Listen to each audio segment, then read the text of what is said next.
whether you are a Hindu or a Christian or a Jew or a Muslim, if you read this record and if you had sound common sense, you will say, alive, alive, alive, alive. And it's a miracle. It's a miracle of miracles. When you throw a man into a raging sea, he ought to die.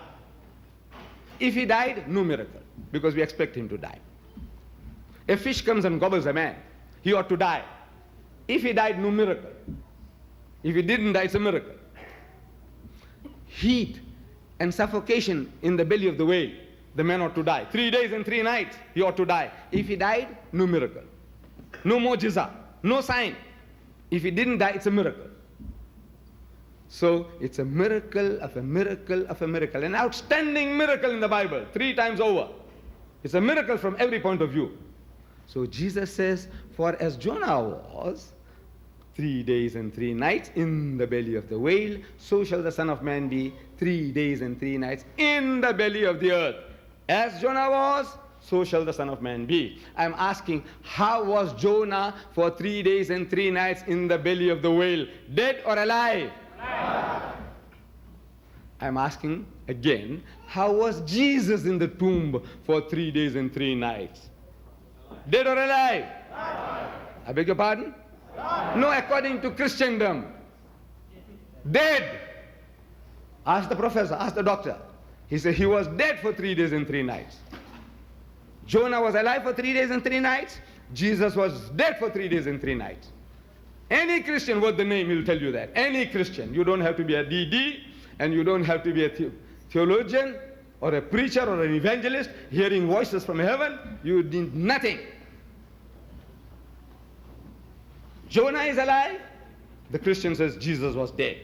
I'm asking in your language, you English-speaking peoples, you Americans who speak English, the Englishman who speaks English, I speak English. I speak English as my mother tongue. See, this is the nearest, because psychologists say that your mother tongue is the language in which you dream and the language in which you swear. And I dream in English and I swear in English. So from that angle, I'm also an Englishman. See, I'm an English-speaking person, though my mother tongue is Gujarati, I speak Urdu, I speak half a dozen different languages, but my mother tongue is English according to the psychologists. So I'm asking in your language, those, I'm sure all of you understand English, otherwise you wouldn't be here. I said, in your language, you see, is this like Jonah or unlike Jonah? Jesus says, for as Jonah was, like Jonah. Jonah is alive, Jesus is dead. Is that in your language like Jonah or unlike Jonah? In your language? Unlike. So I'm asking now, is Jesus speaking the truth or you speaking the truth? Is Jesus a liar or you are a liar? Either. Look, you both can't be right. He says, I'll be like Jonah, and you telling me he's not like Jonah. So he failed, or he lied, or you are lying. Yes, you have to admit that you have misunderstood the whole thing. You're reading this in your own language, simple, basic English. King's English or Queen's English. This language I'm talking. For as Jonah was, so shall the Son of Man be. Like Jonah, not unlike Jonah. The very learned person, he says, no, Mr. Deedat. You see, Jesus is here emphasizing the time factor. I said there is nothing miraculous about a time factor. Whether man is, dead, unconscious, or gone into hibernations for 3 minutes, 3 days, 3 hours, 3 years, that is not a miracle. The miracle is that you expect a man to die and he doesn't die. That's a miracle. But drowning man clutches at straws. You see, he says, no, Mr. Deedat. You see, it is the time factor that Jesus was emphasizing. Can't you see? He said, for as Jonah was 3 days and 3 nights, so shall the Son of Man be 3 days and 3 nights. He repeats the word 3, 4 times, so it's the time factor that he was emphasizing, not whether dead or alive. So I'm asking, look, did he fulfill that? The time factor. Did he fulfill that? He said, yes. I said, look, you're going to make another slip just now. You're going to fall again. You have made one faux pas. You have made one mistake. You have accused Jesus of lying. He said, I'll be like Jonah. You say he was unlike Jonah. He didn't fulfill it, and you're going to make a second mistake just now. But no, no, no. Drowning man clutches at straws. And you'll find drowning women will do the same. Same. So I said, now, look, when was he crucified? When was Jesus crucified? And Christendom as a whole, they give you the answer, Good Friday. Have you heard of Good Friday? Do you have Good Friday in your country here? We have it in South Africa. They call it in Afrikaans Goeie Vrydag. See, Good Friday. In South Africa, we celebrate Good Friday. Swaziland, Lesotho, Zambia, Zimbabwe, Britain, France, Germany, Italy, name them, name them. Every Christian nation on earth commemorates Good Friday. What makes Good Friday good? They say Christ died for our sins. Is that what makes it good? I said, yes. So it was on a Good Friday. I said, yes. I said, okay. When was he crucified, morning or afternoon?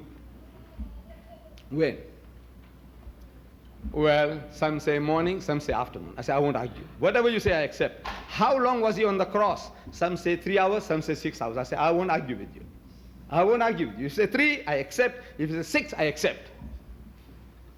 I said, you know, the Jews were in a hurry to put him up on the cross. That's the reading of the scriptures. Why were they in a hurry? Because they were afraid of the common people. Jesus was a hero to the common people. He had healed the blind, the lepers. He had given life back to the dead. On one occasion, he fed 5,000 people with a few pieces of fish and a few pieces of bread. On another occasion, another 3,000 people with a few pieces of fish and a few pieces of bread. A man with such a reputation, the people loved the man. And if his life was endangered, there might be a revolt, a riot. So quickly, apprehend the man and get rid of him. So they grabbed him and they take him, had a midnight trial, which doesn't happen in Jewry. Midnight trial. Early in the morning, they take him to Pilate. And as if Pilate had nothing else to do, he was waiting. He receives them, and Pilate says, look, this is not my kettle of fish. Take him to Herod. They take him to Herod. Herod had nothing to do. He was also waiting. Nothing to do, these royal people. Nothing to do. They're just waiting. And he said, look, he says, take him back to Pilate. They take him back to Pilate. Pilate is still waiting. All these things happen at the double. Only these things happen in films. In your Hollywood. In real life, it doesn't happen. But whatever you tell me, I said I accept. No arguments. So finally, they get him on the cross. We are told about 3 o'clock in the afternoon. And he's there for about 3 hours, according to the Christians. As much as the Jews were in a hurry to put him up, queer people, they were also in a hurry to bring him down. You know why? Amazing. They were in a hurry to put him up, now they're in a hurry to bring him down from the cross. You know why? Because of the Sabbath, Yom Sabbath. Because they were told in the book of Deuteronomy that they must see to it that nobody is hanging on the tree on the Sabbath day, that thy land be not defiled, which the Lord thy God giveth thee for an inheritance. So for that, you know, it was a filthy, dirty, sacrilegious thing for anybody to be hanging on the cross on the Yom Sabbath, Sabbath day. And Sabbath begins at 6 o'clock on Friday. According to the Muslims, the Jews, our day begins at sunset. Day changes. The Jews at sunset. The Muslims at sunset. At sunset, we see the moon, we start fasting. At the end of the month, we see the moon, we stop fasting. That's how the Jews count their days and the Muslims count their days. So Sabbath starts on Friday, 6 o'clock. So before that, they want to bring the body down. So hurry, hurry, hurry. And they managed to bring the body down without breaking the legs. There's also a prophecy being fulfilled in that. They brought him down. And they gave him a burial wash, which takes about an hour, hour and a half. The Jewish burial bath. Ghusl. Then they put 100 pounds of medicines around him. And they put shroud around him. And they put him into the sepulchre. By now, it's already evening. There's no other way. If this is what you are telling me, your story is correct, then by the time they put him into the grave and did these things, it's already evening. So, Friday night, he's supposed to be in the grave. Watch my fingers. Friday night, he's supposed to be in the grave. Saturday day, he's still supposed to be in the grave. You see, I'm dividing the day into day and night because Jesus did the same. He said, for as Jonah was 3 days and 3 nights, the day into day and night, day and night, day and night. For as Jonah was, so I says, Friday night, Saturday day, Saturday night, Sunday morning, the first day of the week, Mary Magdalene goes to the tomb. That's what the Bible says. And the tomb was empty. I said, supposed. You know why? Because he could have come out Friday night. But because the Bible doesn't say that, I don't say that. But he could have come out Friday night. So I'm asking, how many days and how many nights? Can you see my fingers? You people? How many? What, 3? 2 nights and a day. You see, 2 nights and a day. I'm asking, is it the same as what Jesus said? For as Jonah was 3 days and 3 nights, so shall the Son of Man be 3 days and 3 nights. I'm asking, look at this. Is it the same? Is it the same? No. Unless you are blind. Look at this. So he failed again. There is no mathematician on earth, even your Einstein. He can't help you here. Yes, you have to follow Herbert Armstrong. You have to listen to Herbert Armstrong. Is this how you Americans behave in a religious meeting? I said, you have to go and follow Herbert Armstrong. He's dead now, but his hierarchy continues. The Plain Truth, the magazine. They're publishing 8,080,000 a month, free distribution. Go and get it. And they will tell you that Jesus Christ was not crucified on a Good Friday. They say it was a Good Wednesday. Do you know that? It's a new trend. And 8 million a month they're pushing out. 8 million is going to brainwash the whole of Christendom. Sooner or later you'll find everybody is talking about a Good Wednesday, a Good Wednesday, a Good Wednesday. And I'm telling my people in South Africa, I said, look, if our government, if they ever change Good Friday to Good Wednesday, we are going to protest. We will march on Parliament House. You know why? Because Good Friday is a good day for the Muslims too. You know why? Because our people who are workers, factories all over, we are able to go to the mosque on Fridays, gather together. And we have the biggest gatherings on Good Friday in our masjids. And we have 3 days holiday. Friday, Saturday, Sunday. Once it's Good Wednesday, you'll have only 1 day holiday. So I said, we will march on to Parliament House. And I said, you, my brothers and sisters, are you prepared? Will you be prepared to follow me? And 100% will follow you. March on to Parliament House. We'll never allow Good Wednesday to come about because it won't suit us. But the Christians, you are in a country. The mighty messenger of God, according to you, he fails a second time in fulfilling one prophecy. I said, look, this man. You say he came to die for the sins of the world. Look at it. At that eventful, that on the verge of that Good Friday, on the Thursday, he takes his disciples to that upper room. And they're having the supper. And at the supper table, he's telling them, he says, you remember, when I sent you out on your mission of preaching and healing, I told you that you must carry nothing with you. No spare purse, no shoes, no staff, no stick. Did you lack anything? He says, no, we lack nothing.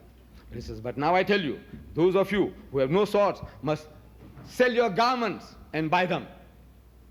Swords, to chop off people's heads. Swords. He's telling them to buy swords. So one of them said, Master, we have 2 already. So he says, this is enough. Why should 2 swords be enough? What do you want to do with swords? Paring apples? Bananas? What do you do with swords? Chop off people's heads. And he's telling you in the Gospel of St. Luke, chapter 19, verse 27, he said, for those my enemies who would not that I should reign over them, I will become the ruler, the king. He says, bring them hither and slay them before me. With what? With your fingers? What do you slay them with? Bring them hither and slay them before me. Cut their throats. If those of you who are not prepared to accept me as your king, bring them and kill them. So now he's telling them, arm themselves, and they arm themselves to the limit. And he takes them to the Garden of Gethsemane. I said, what for? To pray? I said, couldn't he have prayed in that upper room? Couldn't he have gone to the temple of Jerusalem, a stone's throw from where he was? Couldn't he have done that? Why Gethsemane? I said, look, there is a strategy involved. When he takes his disciples to Gethsemane, in the middle of the night, not for prayer, he puts 8 men at the gate. He says, tarry here and watch with me. And he takes with him Peter and the 2 sons of Zebedee, those fighting Irishmen of the time. Peter, the rock, and the sons of Zebedee, they're called sons of thunder. This is the title given to them. fighting Irishmen of their time among the Jews. He takes them further into the garden, and he makes an inner line of defense. And he says, sit ye here and watch with me. Watch what? Means keep guard.